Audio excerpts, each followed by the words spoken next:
Hello everyone, welcome back to my channel fun with maths by Priyanka.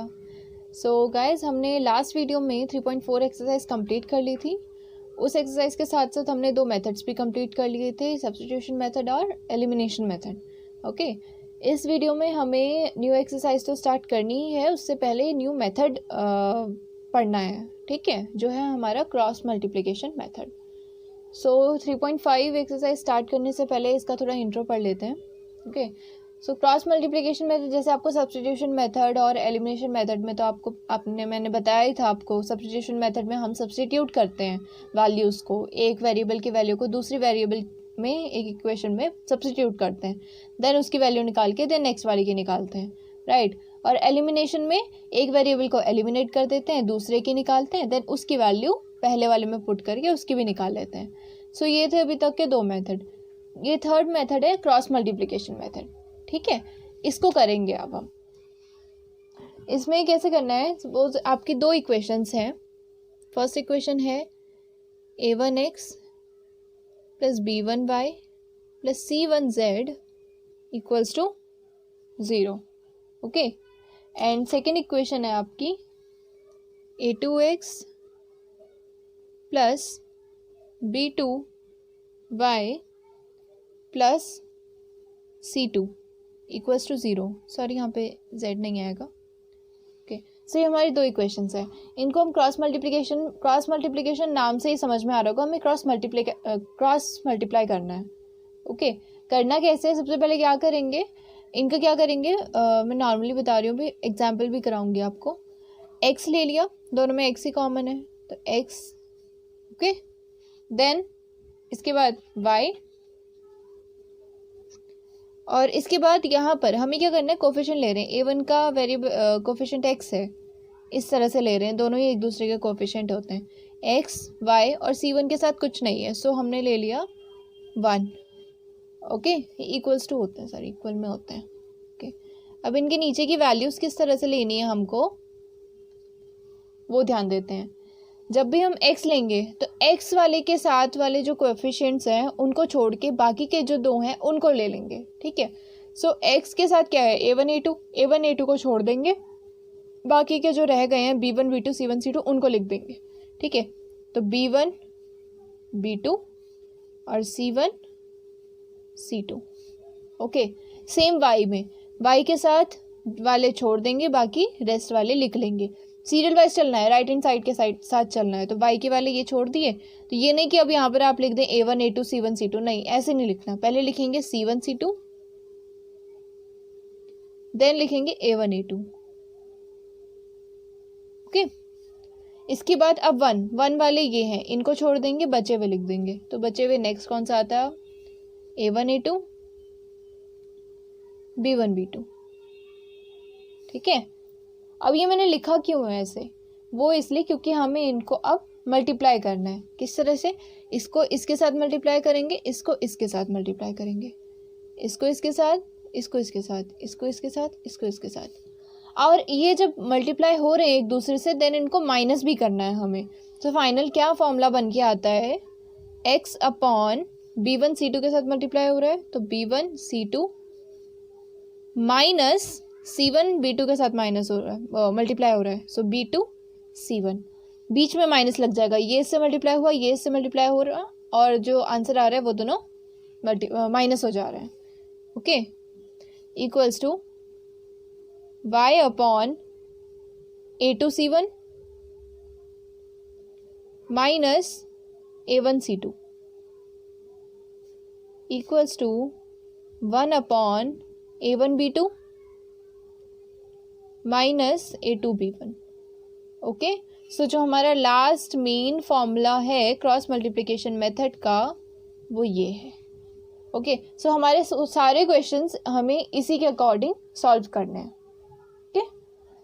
And one more thing, जब हमें किसी की values निकालनी होगी ना, तो हम क्या करेंगे, इसको इसके इक्वल रखेंगे, देन इसको इसके इक्वल रखेंगे, क्योंकि आप ध्यान दें यहाँ पे हमारे पास कोई वेरिएबल नहीं है, ये एक कांस्टेंट है, ओके। सो इसलिए इनके वैल्यूज़ निकालने के लिए हम इनको इसके इक्वल रखेंगे हमेशा, ओके। मैं एक एग्जांपल कराती हूँ तो आपको ये भी समझ आ जाएगा।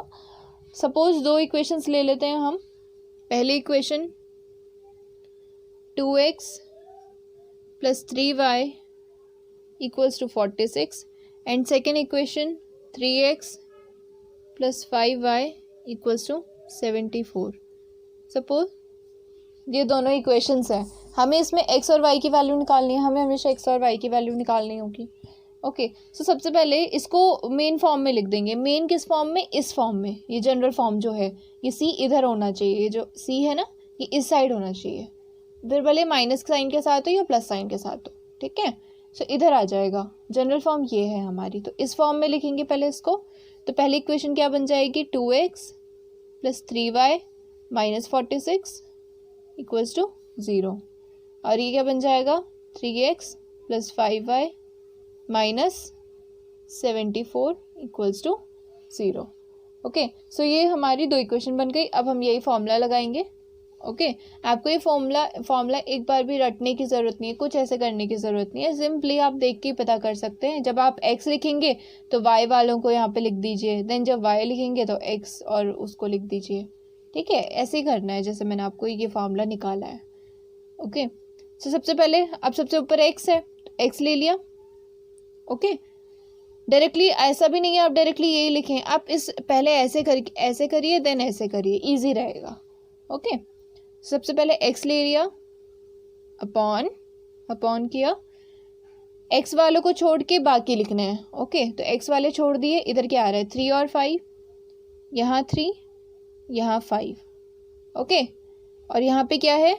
माइनस 46 और माइनस 74। माइनस क्यों लिया है मैंने? क्योंकि जनरल फॉर्म जो थी वहाँ पे प्लस का साइन था, इसलिए यहाँ पे पॉजिटिव था, लेकिन यहाँ पे नेगेटिव आ गया। तो ये नेगेटिव जो है ये c का ही है, नेगेटिव जो हमारा c था ना, c की जगह पे वैल्यू आ रही है 46, तो ये 46 के साथ ही है माइनस। ओके, सो हमें माइनस लेना होगा, minus 46 minus 74। Okay, equals to y upon, again वही चीज़, y वाले छोड़ दीजिए, रेस्ट वाले लिख लीजिए, minus 46 minus 74 2 3 equals to 1 upon, 1 वाले छोड़िए, 2 3 3 5, इनको मल्टीप्लाई करना है और माइनस करना है। Okay,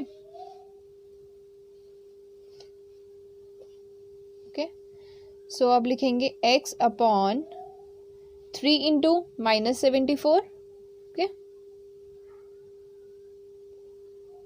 minus 5 into minus 46। According to formula बीच में माइनस आता है। Okay, equals to y upon 3 into minus 46 minus 2 into minus 74। Okay, then equals to 1 upon 2 into 5 that is 10 minus 3 into 3 that is 9। Okay, ये जो हमारा and वाला है ना, ये नॉर्मल एक नंबर की तरह ही आएगा, यहाँ पर तो कोई वैल्यूएबल होगा नहीं। ओके, इसलिए हम बाकी सबको इसके इक्वल रखने वाले हैं। सबसे पहले इसको सॉल्व कर लेते हैं। x अपॉन 3 इंटू माइनस 74 हमारा हो जाएगा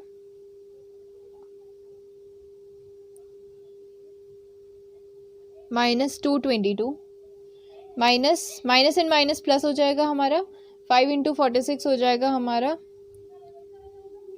230 equals to y upon 3 into minus 46, ये हो जाएगा हमारा minus 138, minus minus plus 2 into 74 हो जाएगा हमारा प्लस का 148 इक्वल्स टू, ये हो जाएगा 1 upon 10 minus 9 is 1। Okay, so ये तो 1 के इक्वल ही आ गया। आगे x अपॉन माइनस 222 प्लस 230, ये माइनस करेंगे तो हमारे पास आ गया 8 equals to y upon minus 138 plus 148, ये हो गया हमारे पास आ गया 10 इक्वल्स टू 1/1। अब हमें x और y की वैल्यू निकालनी है, सो हमें क्या करना है, इसको पहले इसके इक्वल रखेंगे, देन इसको इसके इक्वल रखेंगे और दोनों की वैल्यूज़ निकल आएगी। ओके, सो सबसे पहले x/8 को 1/1 के इक्वल रख देते हैं। सो x की वैल्यू कितनी आ गई? 8। नेक्स्ट टाइम में y/10 को 1/1 के इक्वल रख देते हैं, तो y की वैल्यू कितनी आ गई? 10। सो हमें इसी तरह से बाकी क्वेश्चंस को भी सॉल्व करना है। सो यही है हमारा cross multiplication method. Okay, I hope आपको ये अच्छे से क्लियर हो गया हो। सो अब हम एक्सरसाइज स्टार्ट करते हैं। ओके, सो एक्सरसाइज 3.5 एक्सरसाइज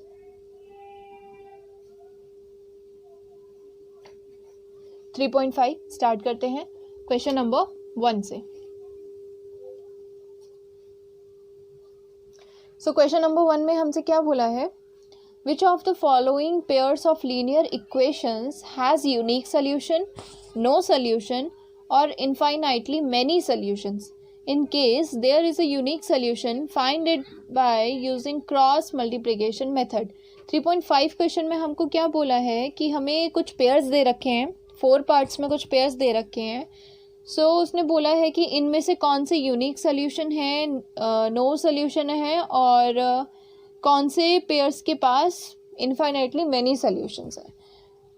अगर आपको लास्ट की ये कुछ एक्सरसाइजेज याद हों तो मैंने स्टार्टिंग में ही आपको बताया था कि unique solution, infinitely many solution और नो सॉल्यूशंस किस केस में निकलते हैं। ओके, अगर आपको याद है तो अच्छी बात है, नहीं याद है तो मैं एक बार रिवाइज करा दे रही हूँ। ओके, सो यूनिक सॉल्यूशन का जो केस है वो कब होता है? अगर A1/A2 does not equals to B1/B2 होता है। ओके, सो तब हमारा क्या कौन सा सोल्यूशन होता है? Unique solution. Okay, second case, जब हमारा A1/A2 equals to B1/B2 equals to C1/C2 होता है, तब हमारा होता है इनफाइनाइटली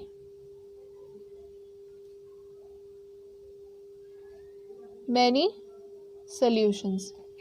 नेक्स्ट लास्ट केस जो है हमारा A1/A2 equals to B1/B2 but does not equals to C1/C2, ये होता है no solution.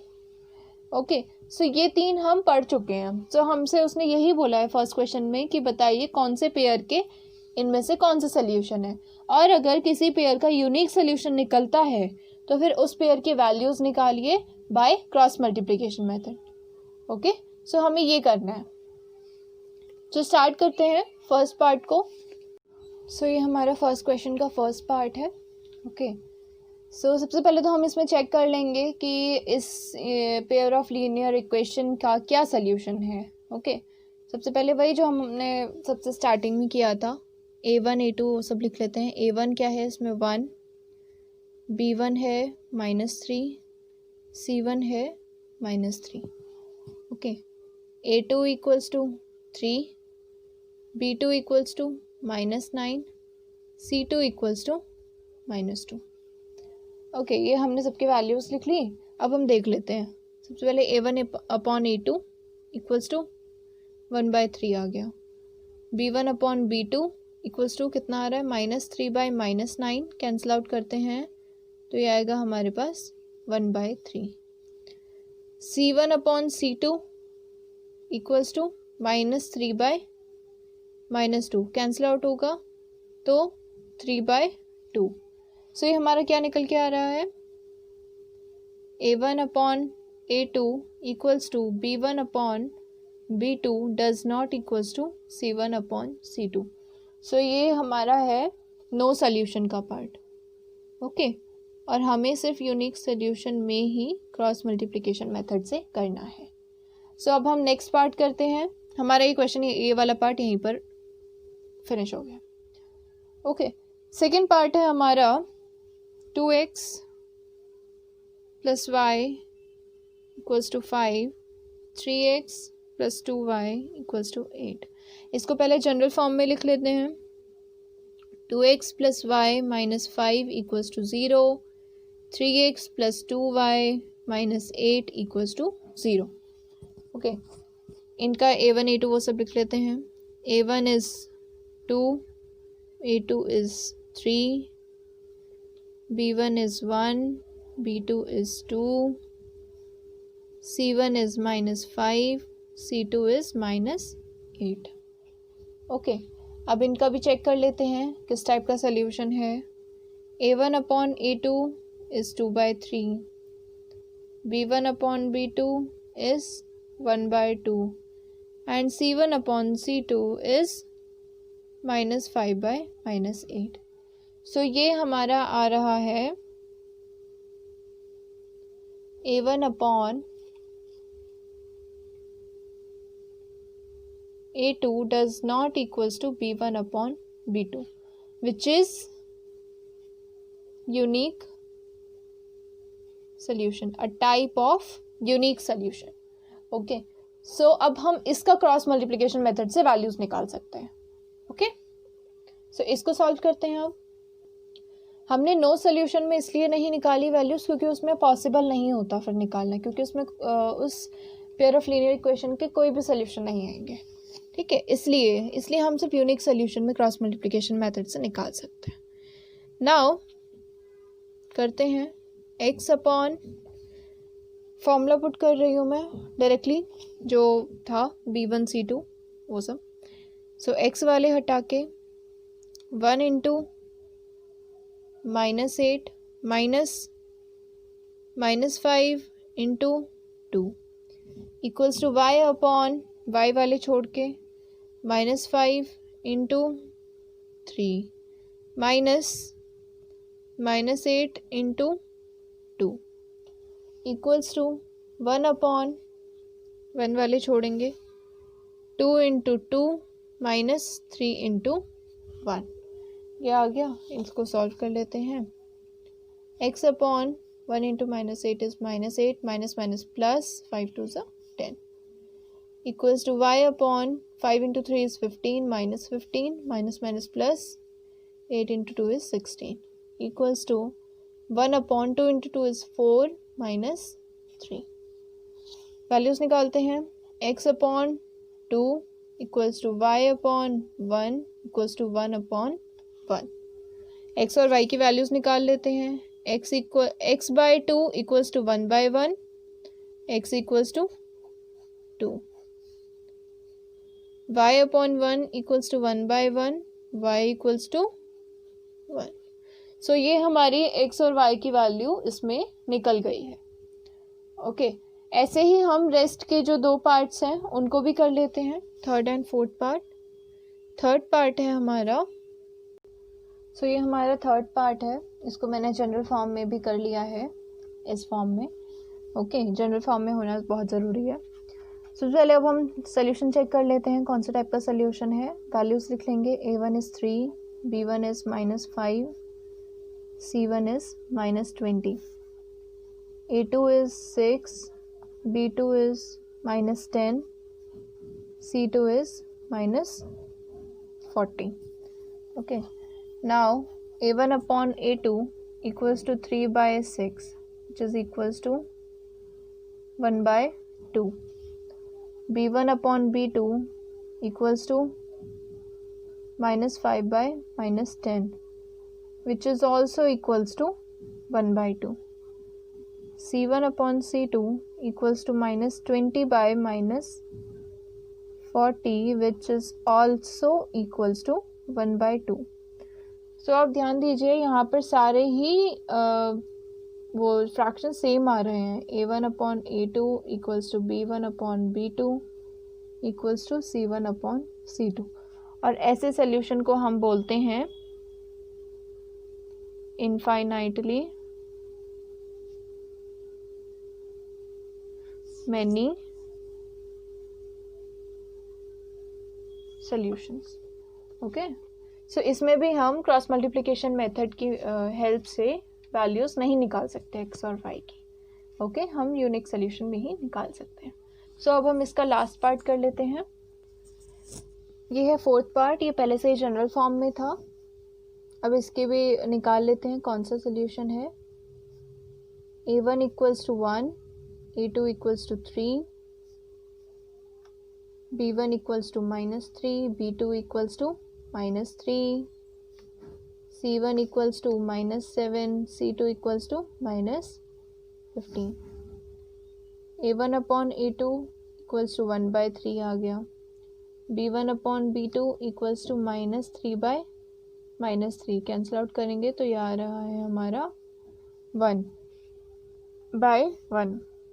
And last c1 upon c2 equals to -7/-15 cancel out होगा तो ये आ रहा है 7/15.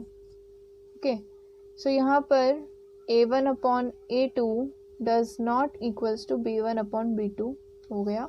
सो इसके यूनिक सॉल्यूशंस होंगे. सो अब हम इसका क्रॉस मल्टीप्लिकेशन मेथड की हेल्प से वैल्यूज निकाल सकते हैं एक्स और वाई की. सो करते हैं start. X upon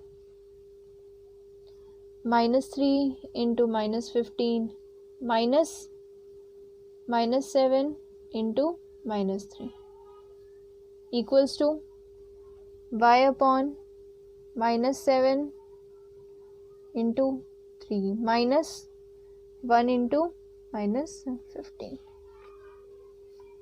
equals to 1 upon 1 into -3 -3 into -3. मैंने सिर्फ फॉर्मूला पुट किया और कुछ नहीं, आप क्रॉस चेक कर लीजिएगा.